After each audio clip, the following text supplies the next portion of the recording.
Episode 16 पेशकश मीरे कारवां। मैं सूरत हाल का अंदाजा लगाने की कोशिश कर रहा था कि सामने खड़े लोग इधर उधर हटने लगे और फिर 2 आदमी तेज कदम उठाते हुए मेरे सामने आ गए। उनमें से एक की उम्र 45 और 50 के दरमियान रही होगी। दराज कामत और घुटा हुआ जिस्म, उसे जर्द रंग का चोगा पहन रखा था। नाक के दोनों नथनों में सोने की बालियां थी और दोनों कानों में भी चूड़ियों की तरह की बड़ी बड़ी बालियां लटकी हुई थी। सर के गोल्डन बाल कंधों पर बिखरे हुए थे और ताहम पेशानी पर उन्हें समेटने के लिए 2-3 इंच चौड़ी कपड़े की पट्टी बांधी हुई थी। उसके साथ दूसरा आदमी, वो भी अजीब हैयत का था। उसकी उम्र 40-50 के लगभग जरूर रही होगी। उसने स्याह रंग का चोगा पहन रखा था। चेहरे पर झुर्रियां इस कसरत से थी जैसे मकड़ी ने जाला तान रखा हो। इस झुर्रियों भरे चेहरे पर छोटी छोटी आंखें अजीब पुरस्कार सतासुर दिखाई दे रही थी। उसका गंजा सर अंडे के छिलके की तरह चमक रहा था। उसकी थोड़ी पर चंद बाल थे। होंठों के किनारे पर बारीक मूंछें चूहे के दुमों की तरह लटकी हुई थी। उसके कंधे पर कपड़े का एक मैला सा थैला लटका हुआ था। वो इस बस्ती का वैद्य यानी हकीम था और उसे यहाँ लेकर आने वाला मुखिया था। वो दोनों मेरे सामने बैठ गए। वेद ने मुझे हाथ से पकड़कर जमीन पर बैठा दिया और मेरी पुश्त पर पहुंचकर मेरे सर के जख्म का जायजा लेने लगा। उसकी उंगलियों से सर को टटोलना शुरू कर दिया तो मेरे दिमाग में टीसे से उठने लगी। उसे थैले में से कैंची निकालकर मेरे सर के बाल काट दिए और फिर एक डिबिया में से मटियाले रंग का एक मरहम सा निकालकर जख्म पर लगाने लगा और फिर पट्टी इस जोर से बांधी ये जैसे मेरा सर आहनी शिकंजे में कस दिया हो। इस काम से फारिग होकर उसने मुखिया से कुछ कहा और अपना थैला कांधे पर लटकाकर वहां से रुखसत हो गया। मुखिया मेरे सामने दोजानू होकर बैठ गया और वो कुछ देर नजरें जुमाए मेरे चेहरे को तकता रहा। फिर ठहरे हुए हमवार लहजे में कुछ कहने लगा, लेकिन इन लोगों की तरह वो जुबान भी मेरे लिए अजनबी थी। एक लफ्ज भी मेरे पल्ले नहीं पड़ा। वो इस लड़की की तरफ मुड़ गया जो अब तक मुझे सहारा दिए हुए थी। वो लड़की भी शायद कुछ नहीं समझ सकी थी। उसने भी नफी में सर हिला दिया। मुखिया ने कंधे झुकाते हुए दोनों हाथ अपने रानों पर मारे और बेबसी से अपने इतराफ में खड़े हुए लोगों की तरफ देखने लगा। पीछे खड़ा एक आदमी दूसरों को इधर उधर हटाता हुआ आगे आ गया। उसके सर के गिर्द बाल बिखरे और फैले हुए थे। दूसरों की तरह उसकी नाक में बाली नहीं थी, अलबत्ता दाएं कान में चूड़ी की तरह की एक बड़ी बाली लटकी हुई थी। वो भी मुखिया के करीब बैठ गया। चंद लम्हे से बातें करता रहा और फिर मेरे साथ बैठी हुई खूबसूरत सी लड़की की तरफ देखते हुए बोला, मुखिया कह रहा है कि अपने साथी को बस्ती में ले चलो। वहां तुम लोगों के लिए एक झोंपड़े का बंदोबस्त किया गया है। जब तक तुम्हारा साथी ठीक नहीं हो जाता तुम लोगों को बस्ती में ही रहना होगा। तुम लोगों को कोई तकलीफ नहीं होगी। उस शख्स ने ये अल्फाज टूटी फूटी अंग्रेजी, नेपाली और हिंदी में कहे थे। मफहूम बहरहाल समझ में आ गया था। उस लड़की ने मेरी तरफ देखा और मेरा बाजू पकड़कर उठ खड़ी हुई। हमारे इर्द गिर्द खड़े लोग भी इधर उधर हटने लगे। मैंने अपने इतराफ में देखा। हम इस वक्त दरख्तों से ढकी हुई एक पहाड़ी पर थे। ये पहाड़ी काफी दूर तक हमवार थी और इससे आगे अमूदी चट्टानें थी, बुलंदी की तरफ उठती चली गई थी। पहाड़ी की दूसरी तरफ नशेब में दरिया बह रहा था और 250-300 गज नीचे दरिया के किनारे पर वो बस्ती थी जिसमें 30-40 बेतरतीब झोंपड़ियों पर मुश्तमिल थी। पहाड़ी से एक तंग सी पगडंडी उस बस्ती तक चली गई थी। हमारे इर्द गिर्द जमा लोग अब इसी पगडंडी की तरफ जा रहे थे। मुखिया और वो आदमी भी उठकर खड़े हो गए। उस आदमी ने खूबसूरत लड़की से कुछ कहा और वो मेरी तरफ देखते हुए बोली, इसका नाम सिम्बा है हिम्मत सिंह। ये पूछ रहा है कि तुम अपने पैरों पर चल सकोगे या तुम्हें गोद में उठा लिया जाए। मैं चल रहा हूँ, मैंने इसकी तरफ देखते हुए कहा, मगर तुम मुझे हिम्मत सिंह क्यों कह कर मुहातब कर रही हो? क्या मेरा नाम हिम्मत सिंह है? तुम कौन हो? तुमने मेरा सर अपनी गोद में क्यों रखा हुआ था? ओ, उस लड़की का चेहरा एकदम धुआं हो गया, जैसे उसे कुछ शदीद ज़हनी धचका लगा हो। आंखों की वहशत कुछ और बढ़ गई। क्या कह रहे हो तुम? वो मेरी तरफ देखते हुए हकलाई, मैं बमला हूँ और तुम हिम्मत सिंह। हम दोनों उसी लम्हे सिमा ने मुड़कर कुछ कहा और वो लड़की खामोश हो गई। उसके चेहरे पर बेपनाह कर्ब के तासरात उभर आए थे। उसे मेरा हाथ थाम लिया और हम आहिस्ता आहिस्ता उस पगडंडी पर चलने लगे। मैं अगरचे बहुत ही आहिस्ता आहिस्ता चल रहा था, लेकिन कदम जमीन पर रखने से सर में धमक सी पैदा हो रही थी, जिससे रह रह कर दिमाग में टीसें उठ रही थी। कुछ लोग हमारे आगे चल रहे थे और कुछ पीछे। अलबत्ता वो लड़की मेरे साथ साथ चल रही थी जिसे अपना नाम बमला बताया था। उसने अब भी मेरा एक बाजू थाम रखा था। वो बार बार मेरी तरफ देख रही थी। उसके चेहरे पर अब भी गर्व नुमाया था। बस्ती के करीब कुछ और लोग भी हमारे इस्तकबाल के लिए मौजूद थे, लेकिन हमें देखकर उनमें से कोई आगे नहीं बढ़ा। उनमें मर्द भी थे और औरतें भी, और वो सब अजीब सी नजरों से मुझे और मेरे साथ आने वाली बमला को देख रहे थे। झोंपड़ियों की तादाद अगरचे ज्यादा नहीं थी, लेकिन बस्ती दरिया के साथ दूर तक फैली हुई थी। झोंपड़े में एक दूसरे से खासे फासले पर थे। हमें भी दरिया के रुख पर वाक़या एक कुशादा झोंपड़े में पहुंचा दिया गया। ये झोंपड़ा भी दूसरे झोंपड़ों की तरह उंधाए हुए प्याले की तरह गोल था। इसके 2 दरवाजे थे, एक मशरिक के रुख पर और दूसरा मगरिब के रुख पर। दोनों दरवाजे खुले हुए थे और अंदर खासी रोशनी हो रही थी। एक तरफ याक की खाल का गद्दा बिछा हुआ था, जिसमें गालबन दरख्तों के खुश्क पत्ते भरे हुए थे। मुखिया और सिम्बा भी हमारे साथ ही अंदर आए थे। सिम्बा ने मुझे गद्दे पर लटा दिया। मुखिया ने सिम्बा से कुछ कहा, वो तेजी से बाहर निकल गया। उसकी वापसी तकरीबन 20 मिनट बाद हुई थी। इस दौरान में मुखिया झोंपड़े में ही मौजूद रहा। सिम्बा ने एल्युमिनियम के 2 गिलास उठा रखे थे। उसने एक गिलास बमला के हवाले कर दिया और दूसरा मेरे होंठों से लगा दिया। उसने एक बाजू से मुझे सहारा देकर उठा रखा था। ये गरम दूध था, जिसमें गालबन हल्दी की आमेज़श थी, क्योंकि दूध की रंगत न सिर्फ कदरे पीली थी, बल्कि उसमें हल्दी का जायका वाज़िह तौर पर महसूस हो रहा था। मैंने चंद घूंट भरने के बाद गिलास होंठों से हटा दिया, लेकिन सिम्बा ने उस वक्त तक हार नहीं मानी जब तक मैंने दूध का आखिरी कतरा भी मेरे हलक से नहीं टिपका दिया। इससे तुम्हें सुकून मिलेगा, सिम्बा ने अंग्रेजी और हिंदी के मिले जुले अल्फाज में कहा। अब तुम आराम से लेटे रहो, तुम्हें नींद आ जाएगी, और जब तुम बेदार होगे तो अपने आप को बहुत बेहतर महसूस करोगे। मेरे सर में जख्म से उठने वाले टीसू के अलावा बदन का जोड़ जोड़ दुख रहा था। लगता था जैसे किसी ने बुरी तरह से मुझे धुन के रख दिया हो, लेकिन ये बात अब तक मेरी समझ में नहीं आ सकी थी कि मुझे हुआ क्या था, मैं जख्मी कैसे हुआ था। ये सब मेरे सामने एक बड़ा सा सवाल या निशान की सूरत में था कि मैं कौन हूँ, ये कौन सी जगह है और ये कौन लोग हैं, और मेरे सामने बमला नाम की ये खूबसूरत लड़की कौन है। मैं कुछ याद करने की कोशिश कर रहा था, लेकिन मेरे दिमाग में टीसे उठने लगी, धमाके से होने लगे, और आंखें बंद कर ली मैंने, दिमाग को आज़ाद छोड़ दिया। कुछ देर बाद मेरे दिमाग पर गनूदगी सी तारी होने लगी। बमला और मेरे करीब बैठे लोगों में सरगोशियों में बातें हो रही थी, जैसे बहुत दूर से मध्यम सी आवाजें मेरी समाज से टकरा रही हों। मैंने आंखें खोलकर इनकी तरफ देखना चाहा, लेकिन पपोटे बहुत भारी हो रहे थे। आंखें पूरी तरह नहीं खुल सकी, और फिर मेरे जहन पर सन्नाटा सा तारी हो गया। दोबारा आंख खुली तो झोंपड़े में मशल की रोशनी फैली हुई थी। तकरीबन 30 फुट लंबी वो मशल, 3 फुट लंबी वो मशल झोंपड़े की दीवार के करीब जमीन में गड़ी हुई थी, और इसमें किसी जानवर की चर्बी जल रही थी, जिसकी हल्की सी बू झोंपड़ी की फिजा में वाज़िह तौर पर महसूस हो रही थी। लेकिन निहायत हैरत अंगेज बात यह थी कि मशल के जलने से किसी किस्म का धुआं नहीं फैल रहा था। मध्यम सी सरगोशियों की आवाजें सुनकर मैंने आहिस्तगी से गर्दन घुमाकर बाएं तरफ देखा। उस तरफ एक तरफ बमला बैठी हुई थी और उसके साथ ही एक औरत भी थी। वो दोजानू बैठी हुई थी। जिस्म के निचले हिस्से पर धोती की तरह का मुख्तसर सा कपड़ा लिपटा हुआ था, जबकि जिस्म के बलाई हिस्से पर लिपटे हुए कपड़े से उसके सीने का एक तरफ का बलाई हिस्सा अरिया हो रहा था। उसकी उम्र 25 और 30 के दरमियान रही होगी। सुरहो सफेद रंगत, सेहतमंद जिस्म और मोटी मोटी स्याह आंखें। चेहरे के नकूश भी बड़े ही दिलकश थे, लेकिन उसने अपना क्या हुलिया बिगाड़ रखा था।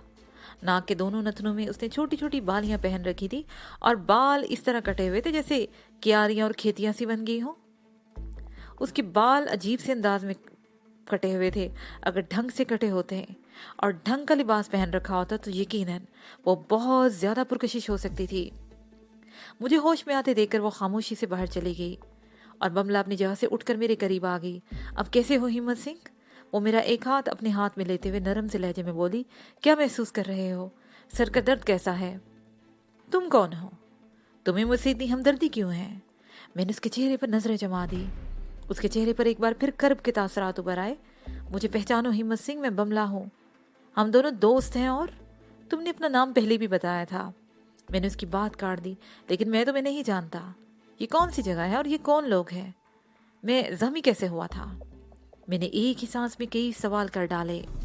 हम काठमांडू से आए थे, और उसने ये कहते हुए मुख्तात निगाहों से इधर उधर देखा और फिर आगे को झुकते हुए मध्यम लहजे में बोली, पद्मी नामी गांव के करीब हमने चांगली के 2 आदमियों को कत्ल करके 500 किलो हीरोइन पर कब्जा किया था।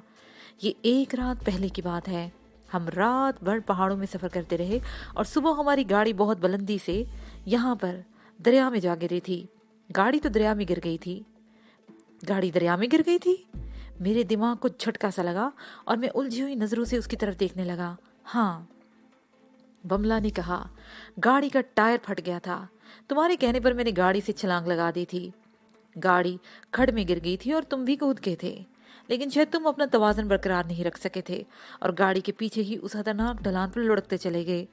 गाड़ी नशे में बहते हुए दरिया में जा गिरी और तुम एक पत्थर से टकराकर बेहोश हो गए थे। खतरनाक ढलान, गाड़ी, दरिया, मेरे दिमाग में एक बार फिर धमाके से होने लगे। नहीं, मुझे कुछ याद नहीं आ रहा, मैं कुछ नहीं जानता। मैं सर झटकने लगा और उसके साथ ही मेरे दिमाग में टीसे से उठने लगी। याद करो हिम्मत सिंह, बमला जी, ज़हन पर जोर दो। वो परेशान नजरों से मेरी तरफ देखने लगी। कहीं तुम याददाश्त तो नहीं खो बैठे? ओ भगवान, मैं क्या करूं? तुम क्यों परेशान हो रही हो? तुम्हारा मुझसे क्या ताल्लुक है? मैंने उसके चेहरे पर नजरें जमाते हुए कहा। सूरत हाल को समझने की कोशिश करो हिम्मत सिंह। उसका लहजा रो देने वाला था। हमने चांग ली के आदमी से 500 किलो हीरोइन छीकर उन्हें कत्ल कर दिया था। चांग ली और नागपाल दुनिया के खतरनाक तरीन आदमी हैं। वो यकीनन हमें तलाश कर रहे होंगे और हमें ऊंचे पहाड़ों में सजनबी कबीले में। और तुम्हें कुछ याद नहीं रहा। अगर वो लोग यहाँ पहुंच गए तो हमें जिंदा नहीं छोड़ेंगे। याद करो हिम्मत सिंह, याद करो। कल रात पद्मी नामी गांव से कुछ दूर हमने जंगल में उनकी गाड़ी रोकी थी और मेरे दिमाग में धमाके से होने लगे और मैं जोर जोर से सर झटकने लगा। सर में टी से उठने लगी, लेकिन मुझे कुछ याद नहीं आया। जब मुझे कुछ याद नहीं आ सका कि मैं कौन हूं, नहीं, मैंने एक बार फिर अपना सर झटका। मुझे कुछ याद नहीं आ रहा, मैं कुछ नहीं जानता। ऐ भगवान, मैं क्या करूं? बमला सर को दोनों हाथों में थाम कर रोने लगी। उसी वक्त सिम्बा उस औरत के साथ कमरे में दाखिल हुआ। औरत के हाथ में एक प्लेट थी जिसे उसने हमारे सामने रख दिया। फिर वो बमला के कंधे पर हाथ रखकर नरम लहजे में कुछ कहने लगी। बमला या मैं उस बात को तो नहीं समझ सके, लेकिन उसके हमदर्दाना लहजे से मुझे ये समझने में देर नहीं लगी कि वो बमला से इजहार हमदर्दी कर रही थी। सिम्बा भी मेरे सामने बैठ गया। वो चंद लम्हे मेरे चेहरे पर नजरें जमाए रहा, फिर बमला के कंधे पर हाथ रखते हुए बोला, परेशान मत हो, मामूली जख्म है, चंद रोज में ठीक हो जाएगा और फिर तुम लोग यहाँ से जा सकोगे। यहाँ तुम्हें कोई तकलीफ नहीं होगी। तुम्हें अंदाजा नहीं है सिम्बा, हम कितनी बड़ी मुसीबत में फंस चुके हैं। उसने कहा, मेरा ये साथी अपनी याददाश्त खो चुका है और उसे कुछ याद नहीं आ रहा कि वो खुद कौन है और ये हादसा कैसे पेश आया था। ओह, सिम्बा अजीब सी नजरों से मेरी तरफ देखने लगा। अगर ऐसा है तो ये वाकई बड़ी खौफनाक बात है। मैं अभी जाकर वैसे से बात करता हूँ। वो बहुत सियाना आदमी है, मुझे यकीन है कि वो कुछ ना कुछ जरूर करेगा। तुम लोग खाना खाओ। मैं वेद के पास जाता हूँ। उसे प्लेट उठाकर हम दोनों के बीच रख दी। इस प्लेट में याक के बुने हुए गोश्त के टुकड़े थे और 2 प्यालों में कहवा था। सिम्बा इस औरत को कुछ हदायत देता हुआ झोंपड़े से बाहर चला गया। थ्यूब नाम की वो औरत हमारे करीब ही 2 जानू होकर बैठ गई। वो कभी मेरी तरफ देखकर कुछ कहती और कभी बमला की तरफ।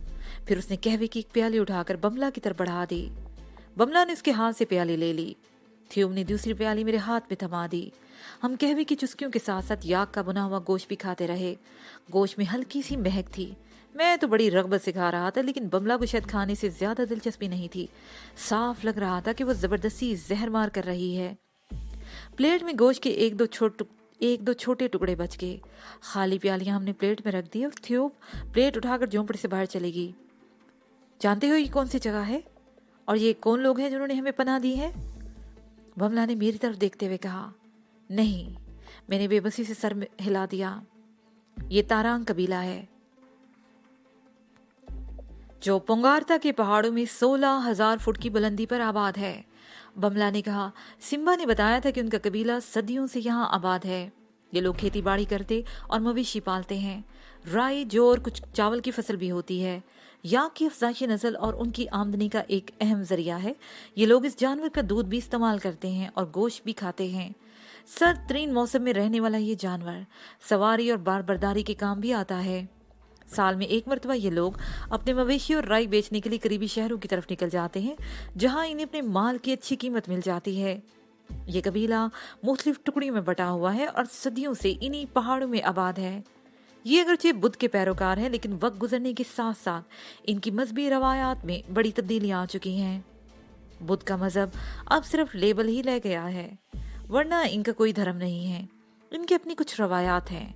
ये बड़े मेहमान नवाज होते हैं और मेहमान के लिए जान भी दे देते हैं। इनकी यहाँ शादी की रस्में भी बहुत दिलचस्प हैं। साल में एक मरतबा खुले मैदान में हर काबिल लड़की के लिए मुकाबला होता है। मुकाबले में कोई भी हिस्सा ले सकता है। जीतने वाला लड़की का हकदार बनता है। हाँ, एक और दिलचस्प रस्म यह है कि ये लोग एक दूसरे की औरतें जीतने के लिए भी आपस में मुकाबले करते रहते हैं। ऐसे इनफरादी मुकाबले किसी भी वक्त हो सकते हैं और फैसला बहरहाल बस्ती का मुखिया ही करता है। मर्द की बहादुरी की हैसियत का अंदाजा उसकी औरतों की तादाद से लगाया जाता है। किसी मर्द के पास तो कई औरतें भी हो सकती हैं, और जो कोई वाहिद औरत भी हार जाए उसे बहुत ही कमजोर और बहुत गरीब माना जाता है। लेकिन कबीले का कोई शख्स हसद और रकाबत नाम की किसी चीज से आशना नहीं है। इनमें एक और दिलचस्प रस्म यह है कि शादीशुदा आपस में अपनी बीवी का तबादला भी कर लेते हैं। मसलन दो मर्दों को एक दूसरे की बीवियां पसंद आ जाएं तो वो चंद रोज के लिए उनका आपस में तबादला भी कर लेते हैं। बड़ी हैरत अंगेज रस्में हैं। मैंने कहा, तो तुम्हें क्या परेशानी है? तुम तो इनमें से नहीं हो, और तुम्हारे चेहरे के नक्श और तुम्हारा होलिया भी इनसे मुख्तलिफ है। तुम क्यों परेशान हो रही हो? बात को समझने की कोशिश करो हिम्मत सिंह, वो दबी आवाज में बोली। हम बहुत बड़ी मुसीबत में फंसने वाले हैं। अगर वो लोग हमें तलाश करते हुए इस तरफ आ निकले तो हमें जिंदा नहीं छोड़ेंगे। कौन लोग? मैंने उलझी हुई नजरों से बमला की तरफ देखा। हमने किसी का क्या बिगाड़ा है? हमारी किसी से क्या दुश्मनी है? चांग ली के आदमी, बमला ने कहा। उनके 2 आदमी हमारे हाथों मारे गए हैं और हमने उनके कब्जे से अरबों रुपए की हीरोइन छीन ली थी। वो हीरोइन तो दरिया में बह गई, लेकिन हम जिंदा हैं उनके इंतकाम का निशाना बनने के लिए। कौन दरिया में बह गई? मैंने उलझी हुई नजरों से उसकी तरफ देखा। हीरोइन, उसे मेरे चेहरे पर नजरें जमाते हुए कहा। अपने ज़हन पर जोर दो हिम्मत सिंह, याद करो कि हमने किस तरह उन लोगों से वो हीरोइन छीनी थी। ज़हन पर जोर दो कि तुम कौन हो और सैकड़ों मील का सफर तय करके उस तरफ क्यों आए थे। तुमने चांदनी के आदमी से वो हीरोइन क्यों छीनी थी? और हम रात भर उन पहाड़ों में सफर करते रहे, लेकिन सुबह होते ही हमारी कार गहराई में बहते हुए दरिया में गिर गई थी। और तुम? वो चंद लम्हों को खामोश हुई, फिर बात जारी रखते हुए कहने लगी। जिस जगह कार गिरी थी वहां अमूदी ढलान थी और दरिया तकरीबन 400 फुट की गहराई में बह रहा था। तुम भी उस ढलान पर लड़कते हुए एक पत्थर से टकरा कर रुक गए थे और बेहोश हो गए थे। मैं तुम्हें बचाने के लिए ढलान पर लेकर आना चाहती थी, लेकिन वो अमूदी ढलान बहुत ही खतरनाक थी। मैं रास्ते की तलाश में तकरीबन 200 गज मजीद ऊपर चली गई थी और फिर मुझे ये बस्ती नजर आई। मेरे चीखने की आवाज सुनकर सिम्बा और बस्ती के कुछ लोग इस तरफ आ गए। उन्होंने तुम्हें तो ढलान पर गिरने से बचा लिया, लेकिन वो एक बार फिर खामोश हो गई। उसके चेहरे पर बेपनाह मायूसी औदा कर आई थी। जिस जगह कार गिरी थी वहां दरिया बहुत गहराई में और पानी की रफ्तार बहुत तेज थी। कार 500 किलो हेरोइन समेत उस गहरे तेज रफ्तार पानी में गायब हो गई। सिम्बा और उसके आदमी तुम्हें उठाकर बस्ती में ले आए। हाँ, तुम तकरीबन 6 घंटे बाद होश में आए थे, लेकिन तुम्हें कुछ याद नहीं रहा। तुम मुझे भी भूल गए हो और अपने आप को भी भूल गए हो। याद करने की कोशिश करो हिम्मत सिंह, ज़हन पर जोर दो। अगर तुम्हें कुछ याद ना आ सका तो मैं क्या करूंगी? इन अजनबी लोगों से बचकर कैसे जिंदा रह सकूंगी? याद करो हिम्मत सिंह, ज़हन पर जोर दो। रात को जब हम जंगल में उस गाड़ी को रोका था तो मेरे दिमाग में सनसनाहट हो रही थी। मैं सामने झोंपड़ी की दीवार पर नजरें जमाए सोचने लगा कि मैं कौन हूँ। बमला नाम की इस खूबसूरत औरत के साथ मैं पहाड़ों में क्यों सफर कर रहा था? लेकिन मेरे जहन में कोई बात ना आ सकी। दिमाग की नसों में तनाव सा पैदा होने लगा। अंधेरे की चादर मेरे दिमाग के सामने और मेरी आंखों के सामने फैलने लगी। मैंने सोचना छोड़ दिया। माहौल में एक अजीब सी पुरसरारियत थी। अजनबी लोगों में गिला हुआ मैं अपने आप से भी अजनबी था। मशल की कपकपाती हुई लोग की तरफ देखने लगा। जहन में एक बार फिर गैर सुनसनाहट सी होने लगी। अचानक दिमाग को झटका सा लगा, जैसे कुछ याद आ रहा हो, लेकिन फिर एकदम तारीकी छा गई। कोई बात जहन की तारीख गोशे से उभर कर सामने आना चाहती थी, लेकिन एक बार फिर दिमाग पर सुइयों की चुभन सी होने लगी। मैंने गद्दे पर लेट कर आंखें बंद कर ली। दिमाग में कभी बिजली के कूंदे से लपकने लगते और कभी तारीकी छा जाती। कदमों की आहट सुनकर मैंने आंखें खोल दी। बमला बदस्तूर मेरे सामने बैठी हुई थी। आहट की वो आवाज बाहर से आ रही थी। किसी के चलने से छोटे छोटे पत्थर लुढ़क रहे थे। कदमों की वो आवाज झोंपड़े के करीब रुक गई। फिर दरवाजा खुला और सिम्बा अंदर दाखिल हुआ। उसे कंधे पर तय किए हुए 4 कंबल उठा रखे थे। ये कंबल हाथ से मोटे और वजनी थे। उसे 2 कंबल मेरे पैरों की तरफ और 2 दूसरे गद्दे पर डाल दिए। उसे सरसरी अंदाज से बारी बारी हम दोनों की तरफ देखा और फिर मेरे सामने बैठ गया। कैसी तबीयत है अब? क्या महसूस कर रहे हो? उसे मेरे चेहरे पर नजरें जमाते हुए हमदर्दाना लहजे में पूछा। उसकी हालत में कोई फर्क नहीं पड़ा। कुछ याद नहीं आ रहा है इसे। मेरी बजाय बमला ने कहा। मैं वेद को बुलाने गया था। सिम्बा ने कहा। वो अपनी झोंपड़ी में नहीं है। पहाड़ी के उस पार दूसरी बस्ती में गया हुआ है। सुबह वापस आएगा। वो चंद लम्हों को खामोश हुआ, फिर उठते हुए बोला, मुखिया को भी तुम लोगों के बारे में तशवीश है। वो जानना चाहता है तुम लोग कौन हो और इन पहाड़ों में क्या कर रहे थे। 12 आलम में चलता हूँ। सुबह वेद को लेकर आऊंगा। बाहर सर्दी बढ़ रही है। कोशिश करना किसी अशद जरूरत के बगैर रात को झोंपड़ी से बाहर ना निकलना। हमारे कबीले के लोग अगरचे बहुत अच्छे हैं, लेकिन तुम्हें देखकर शायद किसी की नीयत में फतूर आ जाए। आखिरी अल्फाजों से बमला की तरफ देखते हुए कहा था। उसी वक्त मेरी नजरें भी बमला की तरफ उठ गई। उसका चेहरा एकदम धुआं हो गया और आंखों में वहशत सी फैल गई। इसके अलावा सिम्बा ने बात जारी रखते हुए कहा, रात को इस इलाके में जंगली जानवर भी घूमते रहते हैं। कोई जानवर खतरनाक भी हो सकता है, इसलिए एहतियात जरूरी है। अच्छा, मैं चलता हूँ।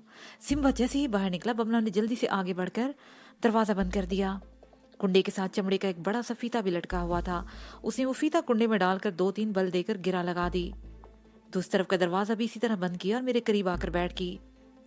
वो अचानक ही इसी तरह से कपकपाने लगी थी जैसे सर्दी चढ़ गई हो।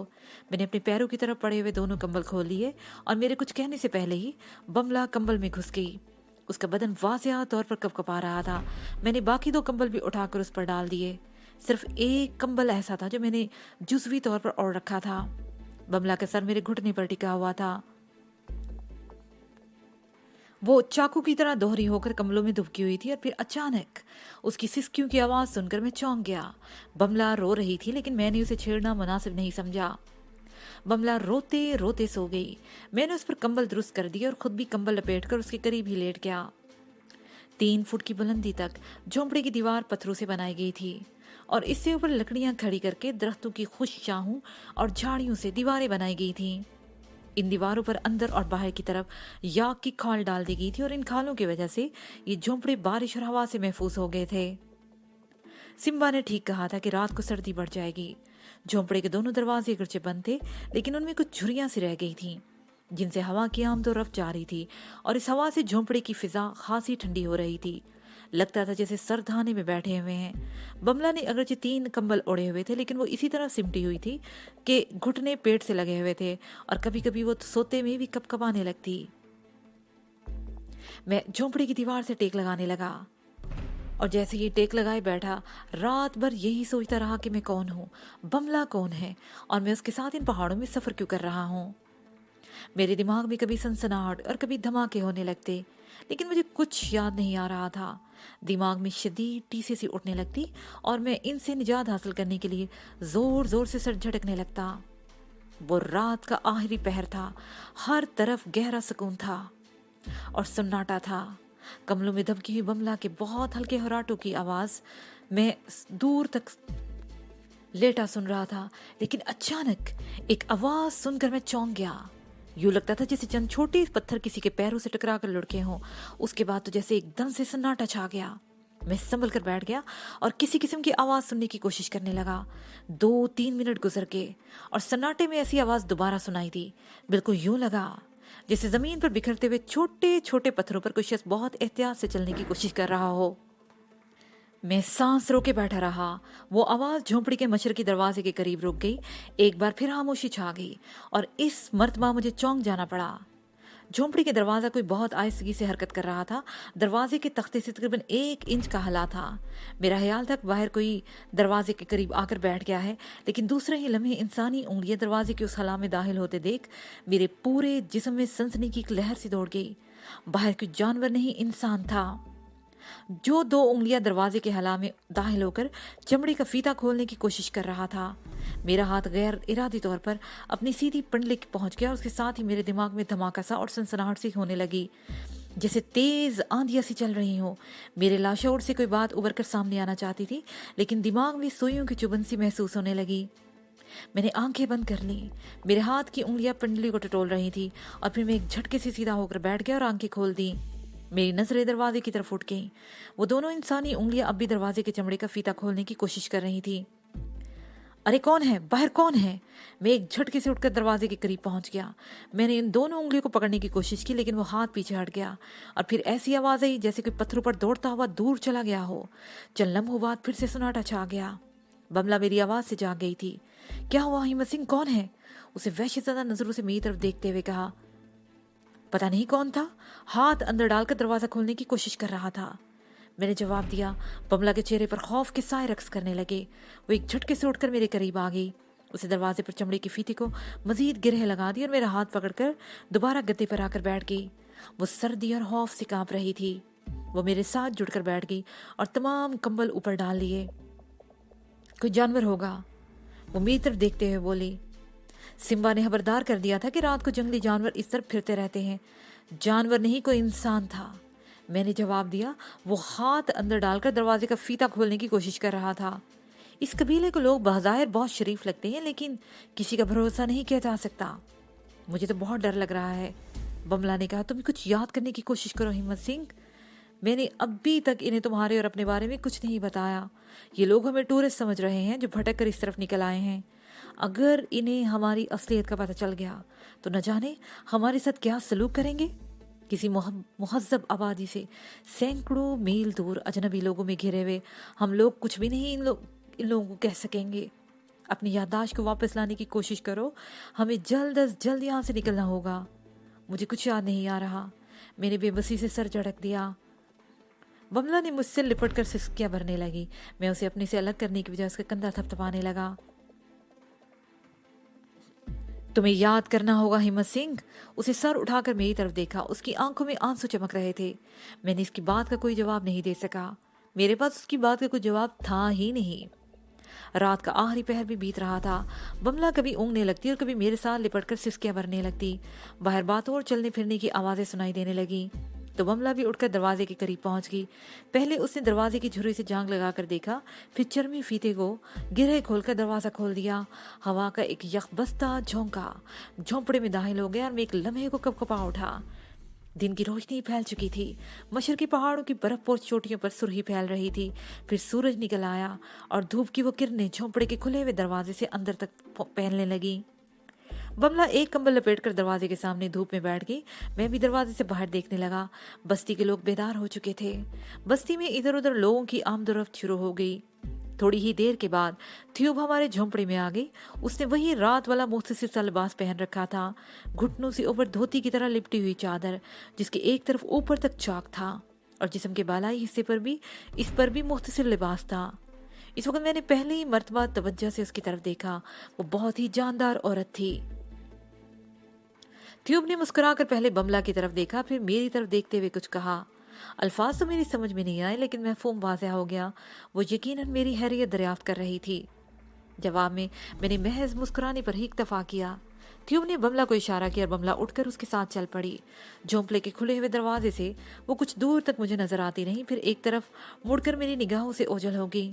उसके थोड़ी देर के बाद 3-4 बच्चे दरवाजे के सामने आकर झोंपड़े में झांकने लगे। मैं इनके लिए अजूबा ही था। गुज़श्ता शाम सिम्बा ने बताया था कि उनकी ये बस्ती किसी भी मुहज्जब आबादी से सैकड़ों मील दूर है। कबीले के लोग ऊंचे पहाड़ों से कभी बाहर नहीं निकले। सिर्फ चंद लोग साल में एक मरतबा मवेशी और अनाज वगैरह लेकर किसी शहर में जाते हैं। ये कबीला आम गुजरगाह से भी मीलों दूर है। इस तरफ सियाहों की आमदोरफ्त भी नहीं है। कभी कभार कोई भूला भटका सियाह इस तरफ आ निकलता है तो ये लोग उसे अजूबा ही समझते हैं। तकरीबन आधे घंटे बाद थ्योब और बमला वापस आ गई। वो दरिया की तरफ से आई थी। बमला ने मुंह धो लिया था और टीन के एक डिब्बे में मेरे लिए पानी ले आई थी, जिसे उसने झोंपड़े के बाहर ही रख दिया था। थ्यो बमला को झोंपड़े के सामने छोड़कर चली गई। बमला के इशारे पर मैं उठकर बाहर आ गया और डिब्बे से पानी लेकर मुंह हाथ धोने लगा, बल्कि बमला मेरा मुंह धुला रही थी। वही झोंपड़े के सामने हम धूप में बैठ गए। उसकी थोड़ी ही देर के बाद ट्यूब हमारे लिए नाश्ता लेकर आई। जौ की रोटी, कहवा और याक का बुना हुआ गोश्त था। यही इन लोगों की खुराक थी। अभी हम नाश्ता ही कर रहे थे कि सिम्बा और मुखिया भी वेद के साथ वहां पहुंच गए। मैंने नाश्ता छोड़ दिया। वेद ने मेरे सर की पट्टी खोली और दोबारा वही मरहम लगाकर पट्टी कस दी। सिम्बा ने शायद उसे मेरी याददाश्त के बारे में बता दिया था। पट्टी बांधकर वेद सिम्बा के तवस्सुत से मुझसे कुछ बातें पूछता रहा। परेशान होने की जरूरत नहीं, उसे नरम लहजे में कहते हुए मेरे हाथ पर हाथ रख दिया। अक्सर ऐसा होता है, किसी हादसे के बायस याददाश्त वक्ती तौर पर खत्म हो जाती है, लेकिन ऐसा वक्ती तौर पर होता है। मुमकिन है किसी और मामूली हादसे से या कोई गैर मामूली बात याद दिलाने से तुम्हारी याददाश्त लौट आए। वेद और मुखिया चले गए, अलबत्ता सिम्बा वहां बैठा रहा। वो मुझे अपने इस तारांग कबीले के बारे में बता रहा था, जो इस तरह की छोटी छोटी चंद बस्तियों की सूरत में कुर्बो जवार की पहाड़ियों में फैला हुआ था। उसके कहने के मुताबिक ये कबीला सदियों पहले तिब्बत से हिजरत करके यहाँ आया था। ये लोग अगरचे बुनियादी तौर पर बुद्ध के पैरोकार थे, लेकिन इनके धर्म में बहुत सी तब्दीलियां आ चुकी थी। बल्कि बुनियादी तौर पर किसी धर्म का तो वजूद ही नहीं रहा था। इनके यहाँ किसी इबादत का तस्वुर नहीं था। सिम्बा तकरीबन 2 घंटों तक वहां बैठा रहा, फिर मुझे लेकर बस्ती की सैर कराने लगा। ज्यादातर मर्द बस्ती के बाहर पहाड़ियों के दामन में खेतों पर चले गए थे। औरतें अपने अपने कामों में मसरूफ थी। तमाम झोंपड़ों के 2-2 दरवाजे थे, एक मशरिक की तरफ, दूसरा मगरिब की तरफ। इस तरह झोंपड़ों के अंदर भी हवा और रोशनी का माकूल इंतजाम हो गया था। झोंपड़े बहुत साफ सुथरे थे। फर्श की लिपाई पोताई का बहुत ख्याल रखा गया था। कई झोंपड़ों में तो औरतें अब भी गारे से फर्श की लिपाई कर रही थीं। यूं तो तमाम झोंपड़े बड़े बड़े और कुशादा थे, तहाँ मुखिया का झोंपड़ा सबसे बड़ा था। बाज झोंपड़े अंदर से 2 या 3 हिस्सों में तकसीम थे। हर झोंपड़े के सामने हटकर पत्थरों से चूल्हे बने हुए थे और उनके करीब ही डब्बू या मोस्टली बर्तनों में पानी रखा हुआ था। मैं जिस तरह से भी गुजरता, औरतें मुस्कुरा मुस्कुरा कर मेरी तरफ देखती और बच्चे तो मुस्तकिल हमारे पीछे लगे हुए थे। सिम्बा एक झोंपड़े के सामने रुक गया। उसे बताया कि औरतों से हवाले से ये इस बस्ती का सबसे अमीर तरीन शख्स समझा जाता है। इसके कब्जे में 5 औरतें हैं और वो सब की सब इस वक्त तुम्हारे सामने मौजूद हैं। मैं हैरत से इन 5 औरतों को देखने लगा, जो झोंपड़े के अंदर और उसके आसपास अपने अपने कामों में मसरूफ थीं, लेकिन इनका मालिक थापा नजर नहीं आ रहा था। उसके बारे में सिम्बा ने बताया था, वो किसी काम से सुबह ही सुबह पहाड़ी की दूसरी तरफ वाली बस्ती में चला गया है। वो पूरा दिन किसी गैर मामूली वाक़े के बगैर गुजर गया। ज्यादातर थ्योबर दूसरी औरतों के साथ ही बमला रही थी। शाम का अंधेरा फैलने से थोड़ी देर पहले बमला झोंपड़ी में आई। उसकी थोड़ी देर के बाद सिम्बा भी आ गया। वो हमें एक और झोंपड़ी में ले गया। बमला ने उसे शायद दिन के वक्त आज बता दिया था कि गुज़श्ता रात किसी ने हमारे झोंपड़े का दरवाज़ा खोलने की कोशिश की थी, इसीलिए शायद सिम्बा ने हमारा झोंपड़ा तब्दील कर दिया था। ये झोंपड़ा, नया झोंपड़ा, कदरे बड़ा था और इसके इर्द गिर्द दूसरे झोंपड़े भी थे। सिम्बा के हाल में इस तरफ गुंजान आबादी की वजह से हमें कोई परेशान करने की कोशिश नहीं करेगा। उस रात भी सिम्बा हमारे पास देर तक बैठा रहा। जाने से पहले उसने वादा किया था कि वो रात को हमारा ख्याल रखेगा, कि आज रात हमें कोई परेशान करने की कोशिश न करे। सिम्बा का कहना दुरुस्त साबित हुआ। उस रात कोई गैर मामूली वाक़या पेश नहीं आया। इसके साथ ही ये पार्ट अपने एख्तिताम को पहुंचा।